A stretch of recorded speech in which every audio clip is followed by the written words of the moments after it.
Hello guys, मेरा नाम दिलकुश कौट है और आज अपन बात करेंगे रेस्पिरेटरी सिस्टम। तो देखते हैं रेस्पिरेटरी सिस्टम क्या होता है। आज इसके बेसिक के बारे में जानकारी देखेंगे अपन। रेस्पिरेटरी सिस्टम क्या होता है, क्या क्या इसके ऑर्गन होते हैं, इसकी स्ट्रक्चर क्या क्या होती है। तो देखते हैं क्या होता है रेस्पिरेटरी। रेस्पिरेटरी एक प्रोसेस होती है जब, यानी कि एक प्रकार का रास्ता होता है जो ऑक्सीजन और CO2 का रास्ता होता है, जिसमें ऑक्सीजन अंदर जाती है और CO2 बाहर आती है। रेस्पिरेशन क्या होता है, एक प्रकार का रास्ता होता है या वे होता है जिसमें CO2 बाहर आती है, ऑक्सीजन अंदर जाती है। तो सबसे पहले इसकी देखते हैं अपन definition. Process by which oxygen is taken in and CO2 is given out. यह एक ऐसी प्रोसेस होती है जिसके अंतर्गत क्या होता है, ऑक्सीजन अंदर आती है एंड CO2 यानी कि कार्बन डाइऑक्साइड बॉडी से बाहर जाती है। तो यह प्रोसेस क्या कहलाती है, रेस्पिरेशन। रेस्पिरेशन एक ऐसी प्रोसेस होती है जिसमें oxygen is taken in and carbon dioxide is given out, जिसमें बॉडी में ऑक्सीजन तो एंटर होती है और CO2 बाहर निकलती है, जिसे को क्या बोलते हैं अपन, रेस्पिरेशन। अब देखते हैं इसकी नॉर्मल रेस्पिरेटरी रेट होती है 12 से 16 ब्रीथ पर मिनट जब बच्चा पैदा होता है, यानी कि जब डिलीवरी के दौरान जब बच्चा न्यूबॉर्न जब बेबी होता है तो फर्स्ट ब्रीथिंग करता है। नॉर्मल ब्रीथिंग, फर्स्ट ब्रीथिंग कब करता है बच्चा, जब पैदा होता है।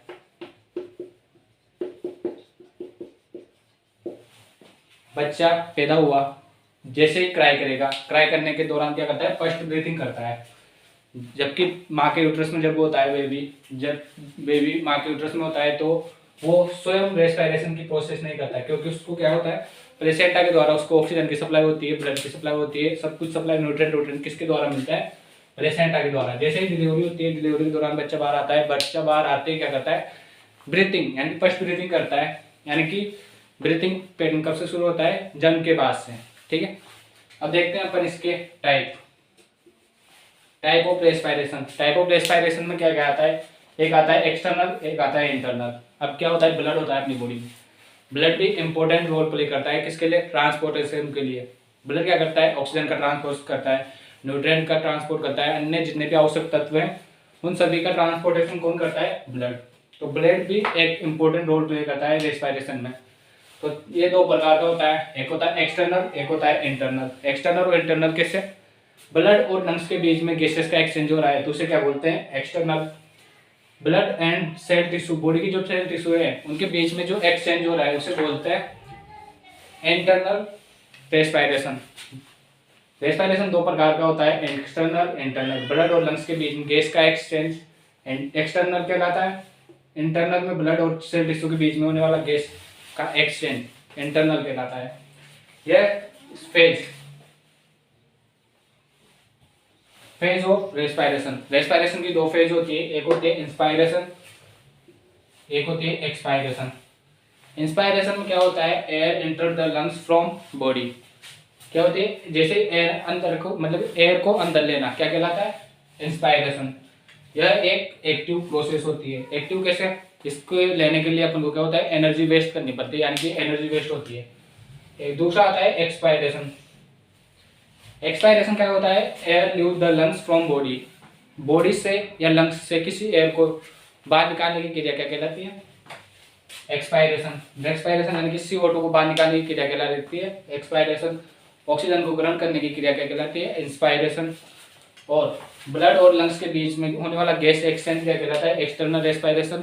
और ब्लड एंड सेल टिश्यू के बीच में होने वाला रेस्पिरेशन क्या कहलाता है, इंटरनल रेस्पिरेशन।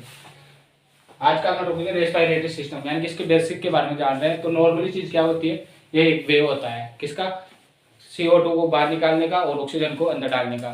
तो इसमें क्या होता है, यह एक ऐसी प्रोसेस होती है, एक ऐसी प्रोसेस होती है जिसमें ऑक्सीजन तो इनहेल की जाती है और CO2 को बाहर निकाला जाता है। तो इस प्रोसेस को क्या बोलते हैं, रेस्पिरेशन। इसके टाइप दो होते हैं, external, internal, blood, lungs, cell tissue. Phase, इसकी नॉर्मल फेज दो प्रकार का होते हैं, ये एक एक्टिव फेज होती है, पैसिव फेज होती है। इसमें इंस्पायरेशन में ऑक्सीजन को ग्रहण किया जाता है और एक्सपायरेशन में CO2 को बाहर निकाला जाता है। ये होते हैं इसके फेज। नॉर्मल ब्रीथिंग पैटर्न होता है 12 से 16 ब्रीथ पर मिनट। एक एडल्ट हेल्थी एडल्ट पर्सन कितनी बार एक मिनट में 12 से 16 बार सांस लेता है। ठीक है,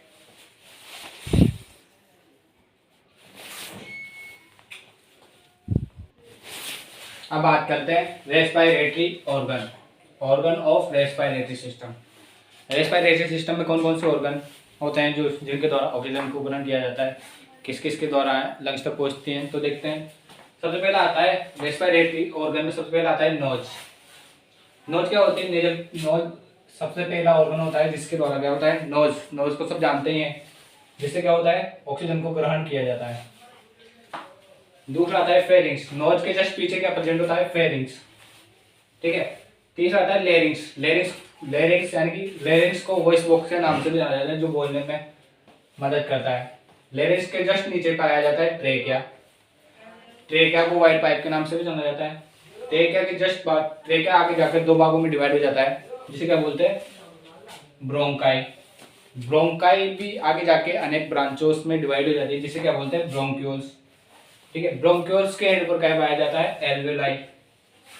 एल्वेलाई लंग्स, ये राइट लंग्स, ये लेफ्ट लंग्स। यहाँ पर क्या पाया जाता है, डायफ्राम, इंटरकोस्टल मसल्स बोल सकते हैं, डायफ्राम बोल सकते हैं। तो क्या होता है अपने रेस्पिरेटरी ऑर्गन क्या क्या होते हैं, पहला होता है नोज, फेरिंग्स, लेरिंग्स, ये क्या होते हैं, upper respiratory organ.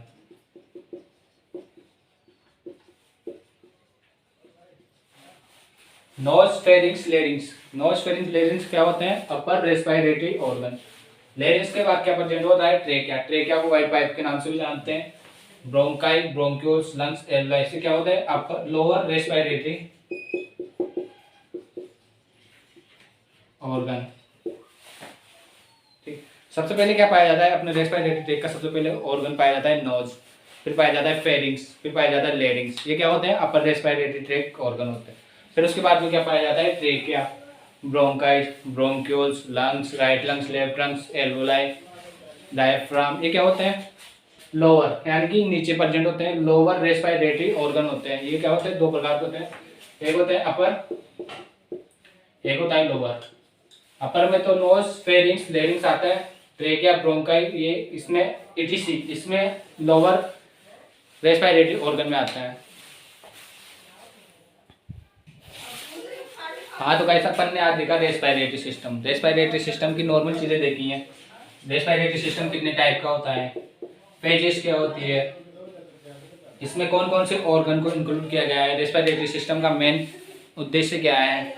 Respiratory system मतलब नॉर्मली अपन ने नॉर्मल चीजें ध्यान मतलब नॉर्मली चीजें रेस्पिरेशन सिस्टम की जान ली है। जैसे कि रेस्पिरेशन क्या होता है, एक ऐसा प्रोसेस होता है जिसमें क्या होता है, ऑक्सीजन को अंदर लिया जाता है और CO2 को बाहर निकाला जाता है, जिसको क्या बोलते हैं, रेस्पिरेशन। कितने प्रकार का होता है, दो प्रकार का होता है, एक होता है एक्सटर्नल, एक होता है इंटरनल।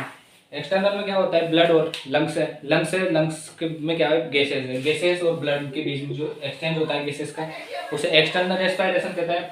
इंटरनल में क्या होता है, ब्लड है और सेल टिश्यू है, उनमें भी उनके बीच में क्या होता है, एक्सचेंज होता है गैसेस का, उसको क्या बोलते हैं, इंटरनल। अपन ने इसके बाद देखी फेजेस। फेजेस क्या होती है, एक होती है एक्सपायरेशन, एक्सपायरेशन का मतलब भी होता है बाहर निकालना। एक होता है इंस्पायरेशन, इंस्पायरेशन का मतलब क्या होता है, अंदर लेना। एक्सपायरेशन का मतलब CO2 को बाहर निकालने की क्रिया क्या कहलाती है, एक्सपायरेशन। इंस्पायरेशन मतलब क्या होता है,